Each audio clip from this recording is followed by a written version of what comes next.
I'm Shae Russell from mining.com.au, and I'm coming to you once again at Diggers and Dealers, held in Kalgoorlie. Standing next to me is Jacob Deysel. He's the CEO of Critica. Jacob, it is an absolute pleasure to meet you. How are you? Cheers, very nice to meet you. Thank you very much. I'm very well, thank you. Of all places to meet, in the mining hub of Australia. Absolutely, beautiful to be out here with the rest of our partners. So it's been a great experience. Thank you. It certainly is. Now, you recently came on board as CEO. Tell me, what drew you to come and work for Critica? Yeah, well, look, I've been in the seat for about 3 weeks this time, Yes. so it's still drinking from a fire hose. But yeah, I think I've been in the rare earth space for about 5-6 years now, so absolutely passionate about it. But I think the thing that stood out for me really when I think about Critica is we're absolutely set to be the next Australian rare earth powerhouse.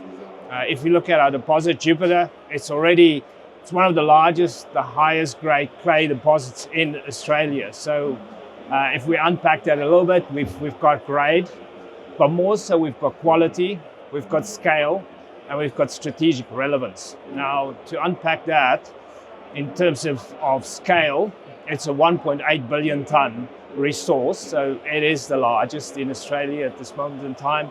It's the highest grade, but from a grade perspective, I think it's very important for the market to understand there's about 4 key elements or metals in this space that's extremely important. They carry 85% of the value, and that's what's called magnetic rare earths, the magnet rare earths. They go into the manufacturing of magnets, new technology, specifically in the decarbonization space, electrification, defense, medical, and that's really what matters to us. And we've got a significant resource of that. We've got 680,000 tons of that material within our deposit. So that is a significant piece. The other enduring competitive advantage that I think is very important for me is the fact that we've got very low radionuclide, so very low uranium, thorium, which means this product can be shipped out to very sensitive areas like Japan, Korea, the US, Europe, without any significant restrictions. And then I think the last thing, which speaks to the innovation of the team and how they've gone about it, is our metallurgical responsiveness of the geology itself.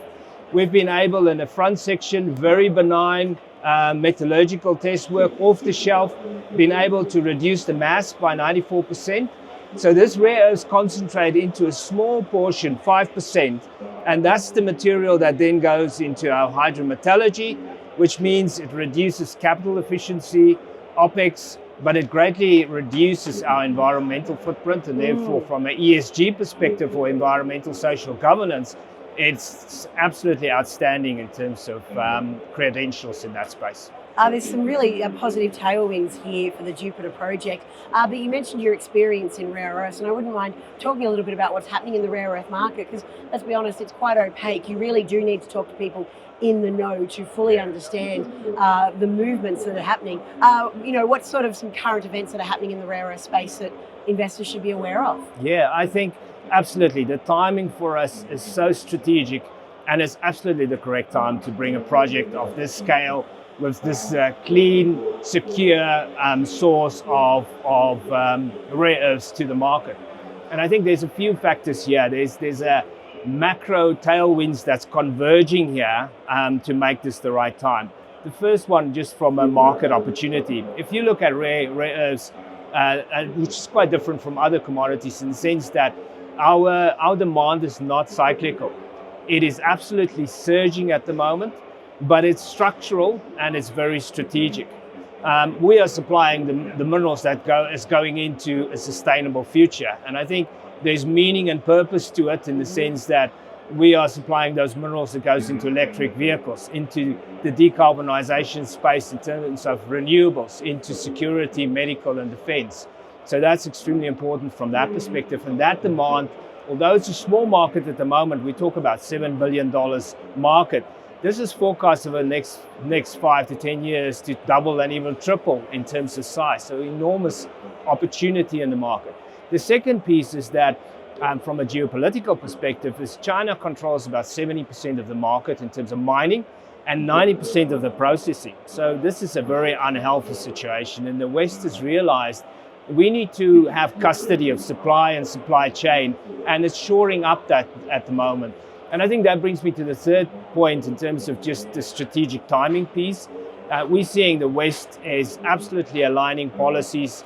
There's a lot of support in this market because of the supply chain risk that we see. And as a result, being in WA and Western Australia is an absolute strategic advantage. Australia has been always seen as a significant, safe source for critical minerals, and therefore it's a good home for us to be in. The next piece is, if you look at the market, it's going to go about scale. Jupiter is the largest clay hosted and the highest grade, but it's about that composition, and we've got magnet rare earths, and I think that's extremely important for the market to understand. The next piece that's very key to this is their ESG, or the environmental, social and governance piece. And again, about supplying these minerals in a social and environmental responsible manner. Being in WA, we're meeting the highest standards of that internationally already. But apart from that, the fact that we've got low uranium and thorium in this deposit makes it extremely efficient from an ESG perspective. And also the metallurgical innovation, the way that the team has gone about it, to be able to knock off that mass upfront, only a small proportion, small footprint in terms of what needs to go to hydrometallurgy, the next process, that is a significant benefit for us. And then I suppose the last piece to it is just offtake and funding availability. There's enormous grants available in this market that West understand that there's incentive pricing required. Having a low uranium thorium gives us a premium on that as well. But we see the Pentagon has taken an enormous stake in MP Materials in the US. They've also put a floor under neodymium praseodymium, which is 2 of the 4 I mentioned, which we have a significant amount of. But they've put a floor on pricing there of $110 per kilogram. And that is a significant premium to what we see that's happening in China at the moment. So there is definitely a move in the market, and those tailwinds are converging, and it's a very good time for us to be there. I'm glad you mentioned that. Where is the Jupiter project going to next? What's some of the things that investors can expect to hear coming out of Critica over the next few months? Yeah, I think that's an excellent question. I think, we've certainly seen there's a lot in the space happening. There's a lot of hopeful explorers in the rare earth space. We've got a solid project here. I've got an extremely competent team. I've got 3 PhDs on my team, so it's very intimidating for me being a mining engineer. But I've got a fantastic team. They've been very innovative in terms of how we've done the metallurgy up to now, and that's, as I mentioned, we've had this front section. We're reducing the footprint, and therefore it's easier to move this forward.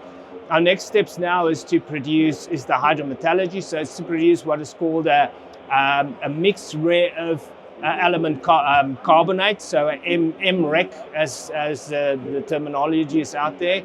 So that's our next step. We're busy with that at the moment. We've got a few labs looking into that. That's a key piece for us.